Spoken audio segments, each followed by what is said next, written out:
جو براءت کو نہ سمجھے، براءت ایک سسٹم ہے، یہ سسٹم یہ ہے کہ تجھے اس ظلم سے، اس سسٹم سے جدا ہونا ہے، اور یہ سسٹم انفکاک کرتا ہے، مثلا حق و باطل کو جدا کرتا ہے۔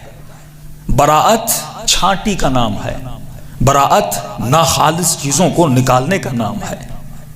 اگر امام حسین کربلا نہ جاتے تو براءت ہونی نہیں تھی، اگر علی کی ولایت کا اعلان نہ ہوتا براءت کیسے ہوتی؟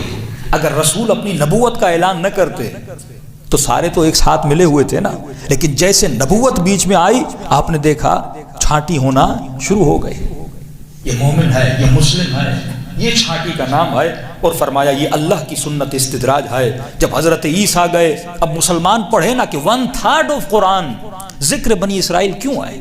میں بارہا اپنے ممبر سے کہہ چکا کہ 1/3 آف قرآن بنی اسرائیل کا ذکر کیوں ہے؟ جو قرآن مسلمانوں کے لیے نازل ہوا، لیکن خدا بار بار انبیاء گزشتے کی سنتوں کو دکھا رہا ہے اور سنا رہا ہے، اور ان کے اوپر کون سے عذاب آئے اور کون سے امتحانات ہوئے۔ اے مسلمان پڑھ وَاعْتَبِرُوا يَا أُولِي الْأَلْبَابِ، یہ قرآن تیری عبرت کے لیے ہے کہ سیکھو کہ میں نے امت آئے گزشتہ اور پچھلی امتوں سے کون سے امتحان لیے تھے۔ تم آسمان سے نہیں اترے کہ تیرا رب تجھ سے امتحان نہیں لے گا۔ اے محمد اگر میں نے عیسیٰ کی امت سے امتحان لیا، موسیٰ کی امت سے امتحان لیا، تو میں تیری امت سے بھی امتحان لوں گا۔ جب عیسیٰ دنیا سے جاتے ہیں تو اپنے نائب کا اعلان کر کے جاتے ہیں، جن کو پطرس یا شمعون کہا جاتا ہے، لیکن اس کے مقابلے میں ایک اور آتا ہے جس کو پولس کہا جاتا ہے۔ آج اکثریت کرسچنز کی کس کو مانتی ہیں؟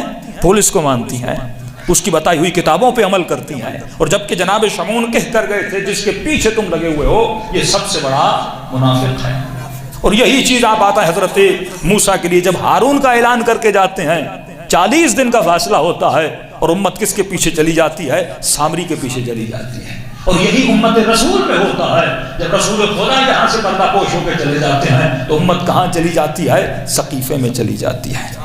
ہاں، پر مسلمان کو سوچنا ہے، جو پروردگار عالم نے امتحانات ان امتوں سے لیا ہے، کیا پروردگار عالم یہ امتحان مجھ سے نہیں لے گا؟ فرمایا اے انسان اگر تجھے محمد کی امت پہ چلنا ہے تو یہ بات یاد رکھنا، یہ بینہ کس طرح ہے؟ کسی نے پوچھا مولا جب آپ غیبت میں چلے جائیں گے تو ہمارے لیے بینہ کون ہے؟ فرمایا بینہ ایک مومن بھی بن سکتا ہے۔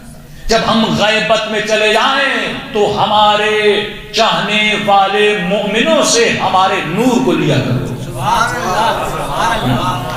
امام مثال دیتے ہیں، امام فرماتے ہیں ہم ہیں سورج کی طرح اور ہمارے چاہنے والے مومن ہیں چاند کی طرح۔ یہ اس زمانے میں مولا کہہ رہے ہیں جب ٹیکنالوجی آئی نہیں تھی، جب سائنس آئی نہیں تھی۔ آج سائنس میں ثابت ہوا ہے کہ چاند کا جو نور ہے وہ اپنا نہیں ہوتا۔ یہاں پر میں مرجعیت کی سب سے بڑی دلیل دینے والا ہوں امام کے اس کلام سے۔ امام فرماتے ہیں کہ ہمارے جو چاہنے والے ہیں وہ ہیں چاند کی طرح، ہم ہیں سورج کی طرح۔ جب سورج ہوتا ہے تو چاند نہیں ہوتا، جب سورج ہوتا ہے تو چاند نہیں ہوتا، کیونکہ سورج کی روشنی اتنی ہے نہ چاند کی ضرورت ہے نہ ستاروں کی ضرورت ہے۔ اور جب سورج ڈھل جاتا ہے، مطلب جب سورج غیبت میں چلا جاتا ہے، جب امام غیبت میں چلا جاتا ہے تو تم نور کس سے لیتے ہو؟ چاند سے لیتے ہو۔ فرمایا جب ہم نہ ہوں تو ہمارے بعد نور علماء سے لیا کرنا۔ علماء کس طرح ہیں؟ چاند کی طرح ہیں، اور ان کا نور ان کا اپنا نہیں ہے، یہ نور سورج کا نور ہے۔ عالم صرف اس نور کو انعکاس کرتا ہے، اس نور کو لیتا ہے۔ عالم ایک آئینہ ہے جو نور محمد اور آل محمد تو تم تک پہنچاتا ہے۔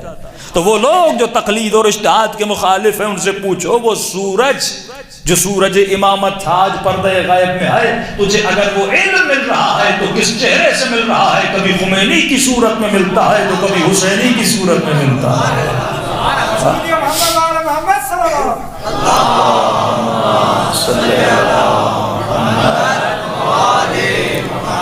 وعجل فرجهم